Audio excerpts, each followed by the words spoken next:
अध्यक्ष महोदय, बृहन्मुंबई महानगरपालिकेतर्फे घनकचरा व्यवस्थापन खात्यातील मोटर लोडर चौक यांचे खाजगीकरण करून त्या ठिकाणी एरिया बेसच्या नावाखाली कंत्राटदाराची नेमणूक करण्यात येत आहे। मुंबईतील यश विभागातील 22 जून 2026 पासून सदर कंत्राटदारांनी काम सुरू केले आहे। कंत्राटदाराकडून कामगारांना त्यांच्या मर्जीप्रमाणे इतर विभागात कामासाठी पाठवण्यात येत आहे।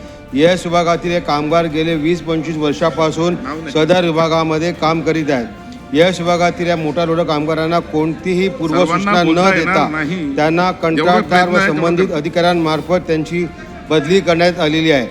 यश विभागामध्ये प्रामाणिकपणे इतर अनेक वर्ष कचरा उचलणाऱ्या 350 कामगारांच्या बदल्या करण्यात येत आहेत।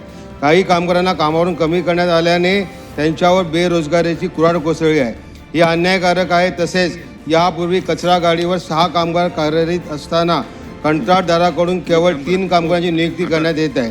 त्यातही त्या विभागातील कचरा संकलनाची माहिती नसल्यामुळे मोठ्या प्रमाणामध्ये कचरा उचलला जात नसल्यामुळे दुर्गंधी पसरलेली आहे।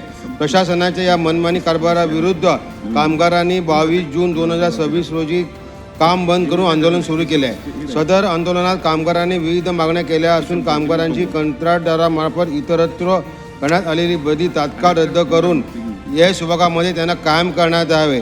भंगार व नादुरुस्त गाड्या बंद करून नवीन चांगल्या दर्जेदार गाड्या उपलब्ध करून देण्यात याव्यात।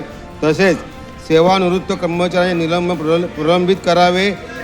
वारसा पिढी खात्यातील प्रकरणे तात्काळ निकालात काढावे असे शासनाने मीटर लोडिंग कामगारांच्या मागण्याच्या अनुषंगाने तात्काळ नियमात्मक कारवाई करावी अशी मी औचित्याद्वारे मुद्द्यावर शासनात विनंती करत आहे।